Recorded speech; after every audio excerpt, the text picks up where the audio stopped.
Hello दोस्तों, कैसे हैं आप सब लोग। आशा है अच्छे होंगे। स्वागत है आप सबका एजुकेशन चैनल पर, जिसमें हम एमपी बोर्ड कक्षा 7 की हिंदी भाषा भारती को इस संपूर्ण पाठ को इस वीडियो के माध्यम से देखने जा रहे हैं।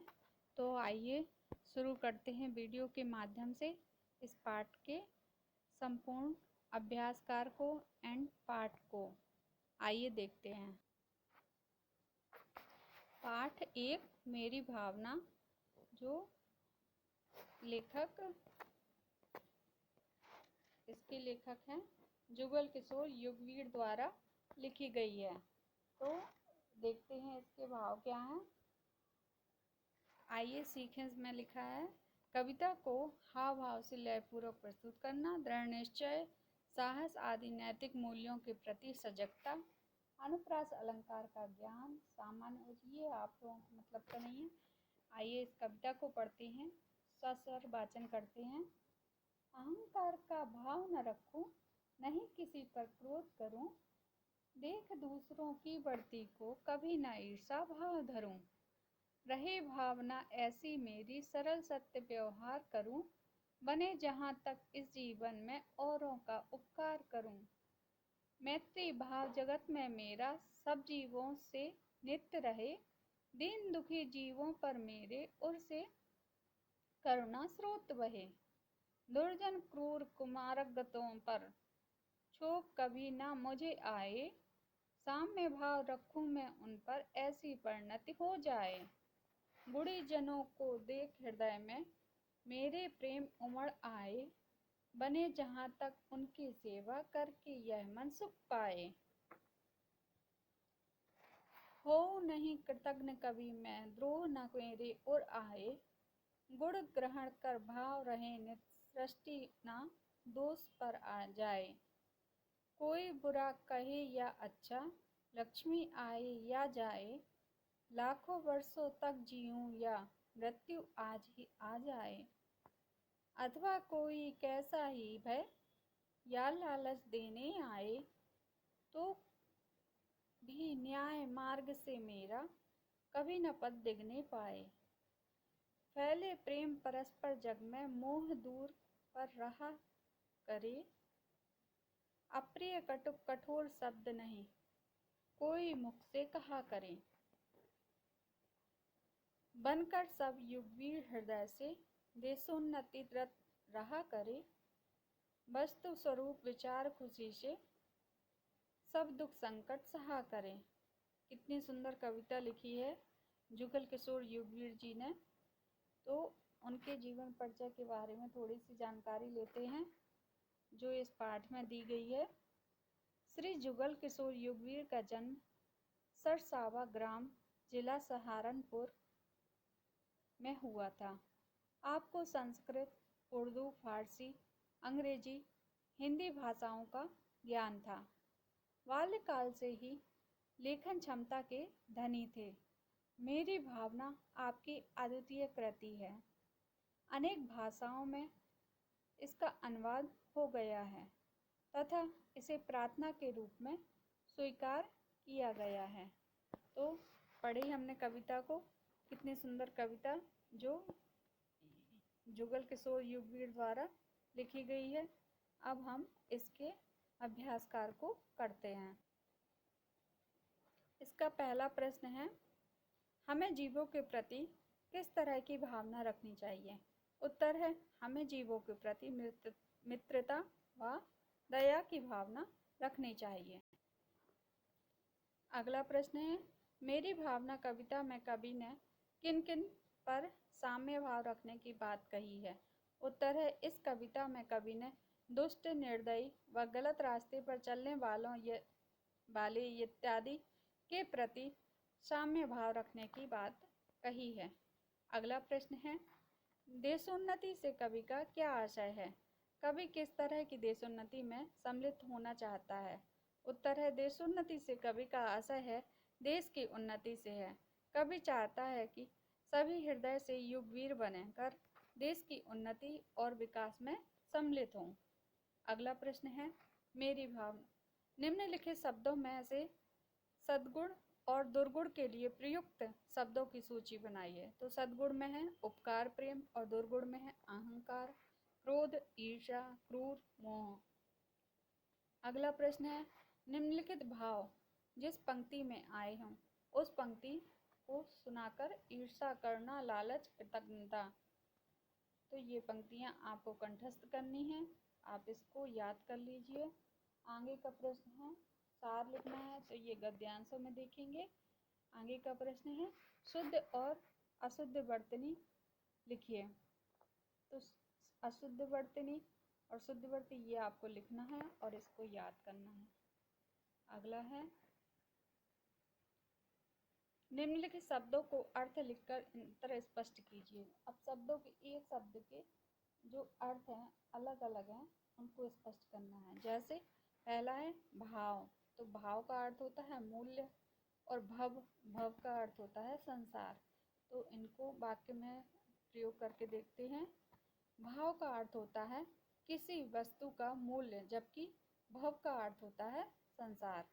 दूसरा है रात, रात का अर्थ होता है रात्रि, और रत, रत का अर्थ होता है लगा हुआ। इसी प्रकार अंतर स्पष्ट किया है। रात का प्रयोग रात्रि के समय के लिए किया जाता है, जबकि रत का अर्थ होता है किसी कार्य में लगा हुआ होना। तीसरा है वैर, वैर का अर्थ होता है द्वेष, घृणा करना एक दूसरे से। और बेर, बेर एक प्रकार का फल होता है जो खट्टा मीठा लगता है खाने में।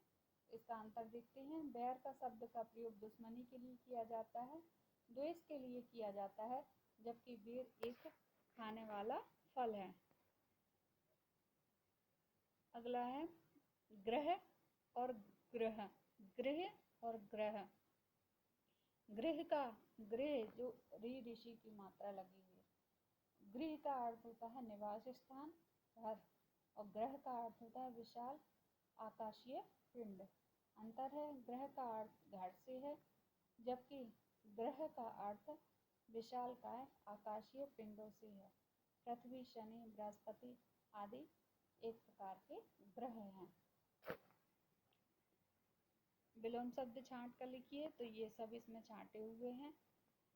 अपकार, सुख, दुख, तो ये आप लिख लीजिए। अपकार, उपकार का अपकार, कुमार्ग का सुमार्ग, कृतज्ञ का कृतज्ञ, जीवन का मृत्यु, अन्याय का न्याय, सुख का दुख। नीचे लिखे शब्दों में को ध्यान से पढ़िए और जिन वर्णों की आवृत्ति हुई है उसे लिखिए। देख लीजिए, सरल सत्य में सा की आवृत्ति हुई है, क्रूर कुमार्ग में का की आवृत्ति है, गुण ग्रहण में गा की आवृत्ति है, दीन दुखी में दा की आवृत्ति है, रत रहा में रा की आवृत्ति है। अब इसके अभ्यासकार अब इसके पद्यांशों की व्याख्या करते हैं। पहला पद्यांश है, ये हम कविता में पढ़ चुके हैं और आप इसको पढ़ लीजिए कविता को, हम इसके अर्थ को समझेंगे। इसका संदर्भ है प्रस्तुत गद्यांश हमारी पाठ्य पुस्तक भाषा भारती के मेरी भावना नामक पाठ से अवतरित है। इसके रचयिता जुगल किशोर युगवीर जी हैं। प्रसंग है, प्रस्तुत पंक्तियों में कवि ईश्वर से अपने अच्छी भावना की कामना करता है। व्याख्या है, हे ईश्वर, कभी भी घमंड का भाव मेरे मन में ना आए और ना ही मैं किसी पर गुस्सा करूं। दूसरों की उन्नति और विकास को देखकर मुझे प्रसन्नता हो, ना ही कुड़न, ना कि कुड़न, कुड़न मतलब जलन हो। हे प्रभु, मैं चाहता हूँ कि मेरी ऐसी भावना हो कि मैं सबके प्रति सरलता एवं सत्यता का व्यवहार करूं और जहाँ तक संभव हो सके मैं अपने इस जीवन को परोपकार में लगा सकूं, अर्थात दूसरों की भलाई कर सकूं। तेरे बनाए सभी जीव जंतुओं एवं पादपों से मेरा व्यवहार प्रतिदिन मित्रवत हो, मतलब जीव जंतु मतलब जानवरों को भी मैं प्यार से पेश आऊं, जानवरों के साथ भी, तथा दुखी व परेशान प्राणी मात्र के प्रति मेरे हृदय में दया की अविरल धारा बहती रहे। तो देखा है इस गद्यांश के अर्थ को। दूसरा पद्यांश है, ये आप पढ़ लीजिए, इसको कविता में पढ़ चुके हैं। संदर्भ इसका पूर्वानुसार है।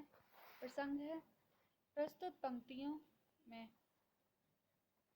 कवि ईश्वर से अपने लिए अच्छी भावनाएं का वरदान चाहता है।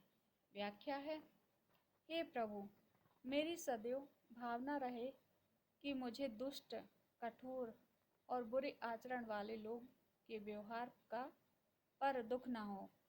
मेरे हृदय में उनके प्रति ऐसा भाव हो, बदलाव हो कि मैं उनके प्रति समानता का भाव रखने लगूं। जब मैं गुणवान लोगों को देखूं तो उनके लिए मेरे हृदय में प्रेम की भावना उत्पन्न होती रहे। जहाँ तक संभव हो सके मैं ऐसे लोगों की तन, मन, धन और कर्म से सेवा कर मन की शांति अर्जित कर सकूं। मैं कभी दूसरों के किए हुए उपकार को भूलने वाला न बनूं और मेरे मन में किसी के प्रति बैर भावना पैदा न हो। दूसरों के प्रति, दूसरों के चरित्र में से मैं उसके अंदर छिपे गुणों को स्वीकार करता रहूं, किंतु उनके दोषों की ओर मेरा ध्यान कदापि ना जाए। हे ईश्वर, मेरी प्रतिदिन यही भावना है। तीसरा पद्यांश है, ये कविता पढ़ लीजिए आप। हम इसको पाठ में पढ़ चुके हैं। संदर्भ पूर्वानुसार है। प्रसंग है, प्रस्तुत पंक्ति में कवि प्रतिकूल अथवा अनुकूल दोनों परिस्थितियों में धैर्य रखने की शक्ति की प्राप्ति के लिए ईश्वर से प्रार्थना करता है। व्याख्या है, कोई मुझे बुरा कहे अथवा कर्णप्रिय शब्द बोले, मेरे पास धन आए अथवा जाता रहे, मतलब धन चला जाए, चाहे मैं लाखों वर्षों तक जीता रहूं अथवा मेरी मौत नजदीक हो, अथवा मुझे कोई कैसा भी बरगलाने मतलब लालच देने का प्रयत्न करे, तो भी हे ईश्वर, मुझे ऐसी शक्ति प्रदान कर जिससे न्याय के पथ से मेरे कदम हटने ना पाए। इस दुनिया के समस्त निवासियों के मध्य आपस में प्यार बढ़े, सभी लोभ लालच से दूर रहें तथा कोई भी अपने मुंह से किसी के लिए अप्रिय, कड़वे तथा कठोर शब्द ना बोलें। सभी देशवासी मन से दृढ़ संकल्पित हो युगवीर बने और सदैव राष्ट्र की उन्नति में अपना योगदान दें। साथ ही सभी दुखों, पीड़ाओं और संकटों को वस्तु के समान आने जाने वाला सोचकर, अर्थात उन्हें जीवन का एक अंग मानकर खुशी से सहन किया करें। ये हमने इस पाठ को देखा, संपूर्ण अभ्यासकार को और पाठ को इस वीडियो के माध्यम से। आगे की वीडियो में आगे के पाठ को लेके आएंगे। धन्यवाद।